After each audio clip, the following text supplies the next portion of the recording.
Good morning, my dear brothers and sisters. And also good morning to those who are following us online.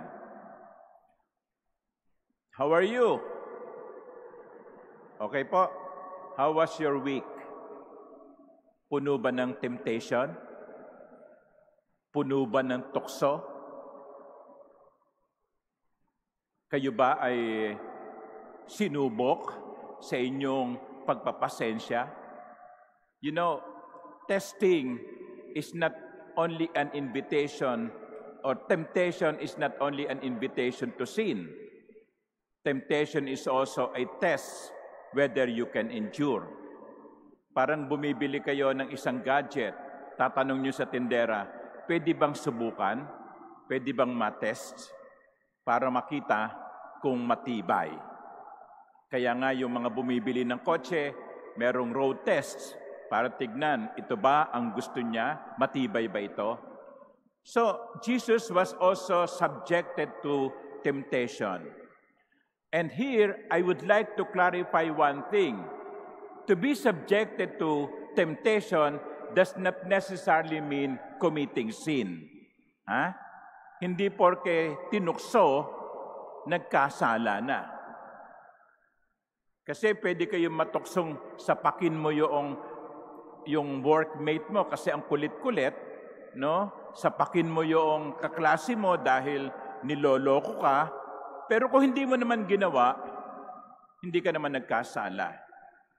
Otherwise, if temptation is equal to sin, then Jesus committed sin. But he did not, because to be tempted does not mean to commit sin. And so, my dear brothers and sisters, this morning, let me zero in with our reflection on to what Jesus had been subjected to.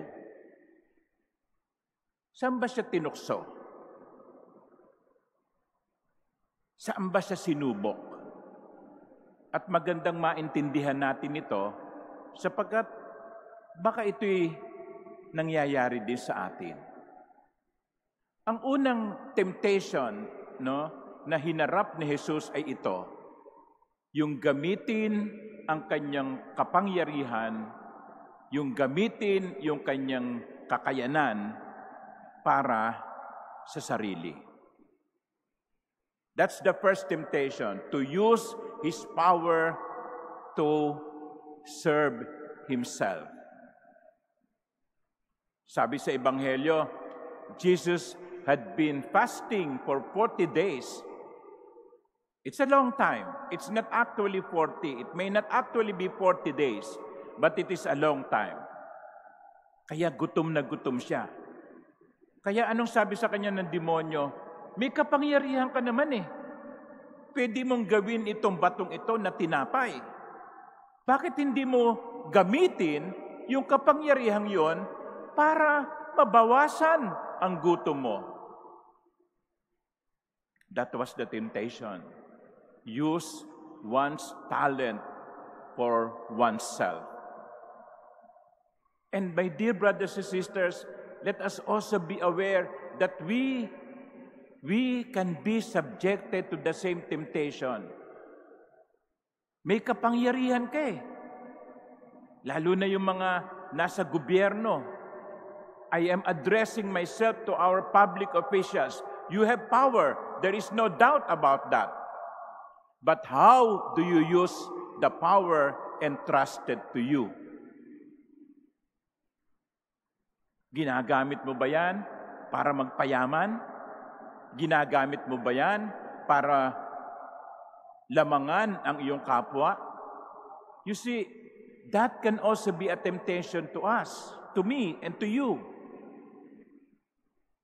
May binigay sa iyo ang Diyos ng talento, kapangyarihan, biyaya. Para saan yan? Para saan mo yan ginagamit? Para sa sarili o para sa kapakanan ng iba? So that was the first temptation Jesus was subjected to use his power for himself. let us be aware that we can be subjected to the same temptation. Kaya kapag may ibinibigay sa atin ng Panginoon, pagpapala o kapangyarihan, talento o naman, ipinapaalaala ko sa inyo ngayon, hindi ito para sa sarili lang. Ito'y para sa paglilingkod sa iba. The second temptation Jesus was subjected to is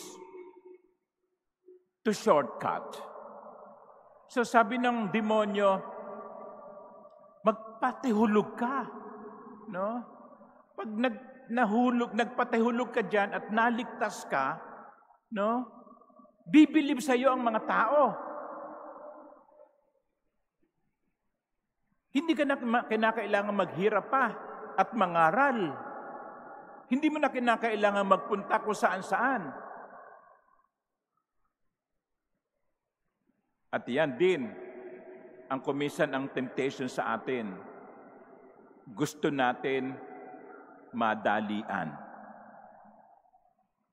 Gusto natin shortcut. Pwede na yan. No? Huwag mong masyadong pagbutihin. O yun, nahulog tuloy sa tulay. No? O nagiba tuloy yung tulay. Kasi minadali. Di ba? At yan ang kumisan ay, well, again, I am addressing myself to candidates for public office. No? Yung iba kasi mga kandidato, dadaanin sa sayaw. No? Okay? Sayawan dito, sayawan doon. Para makakuha ng boto. Pero pag tinanong mo, ano ang plano mo para sa bayan? Ano ang plataforma mo? Sabi ng isang kandidato, tsaka ko na pag-iisipan yan. No? Iisipin ko muna kung paano manalo. See, the shortcut is to dance. The harder way is to propose a platform.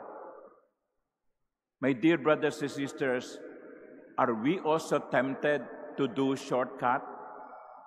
Madalian? Ayaw mahihirapan?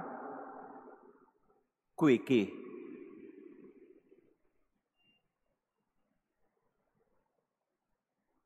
The third temptation Jesus has been subjected to is magpasikat. In connection also with the temple in Jerusalem, pag naghulog siya, bida siya. Pabida. Mga minamahal kong kapatid, ilan sa atin ang natutuksong magpabida? Lalo po ngayon, because of social media, it is very easy to be popular. Gumawa ka lang ng TikTok no? Gumawa ka lang ng reel. Gumawa ka lang ng video.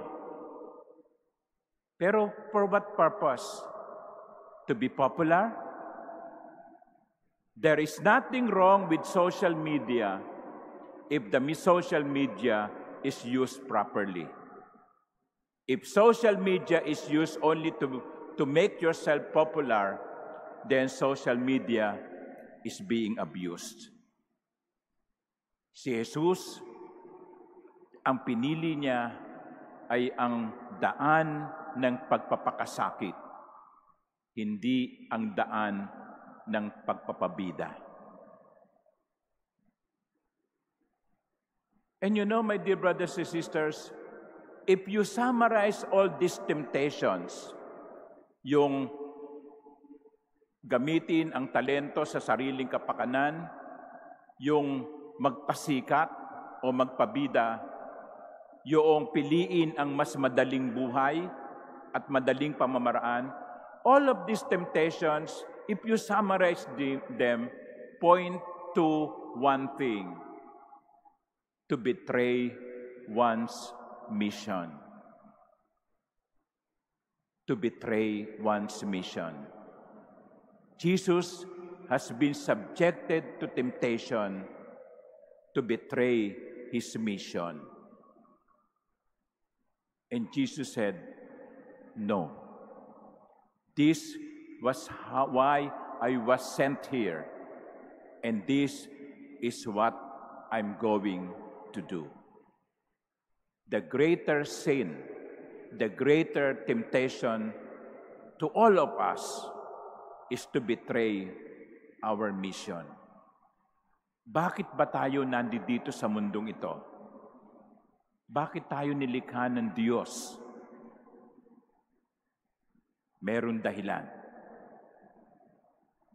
At ang bawat temptation na ating pinagdaraanan ay isang tukso upang talikuran natin ang misyong iyon. Let us pray for one another, my dear sisters and brothers, that we may always be true to the reason why we are here. May dahilan kung bakit tayo nandito. Sana wag nating pagtaksilan ang dahilang ito. Amen.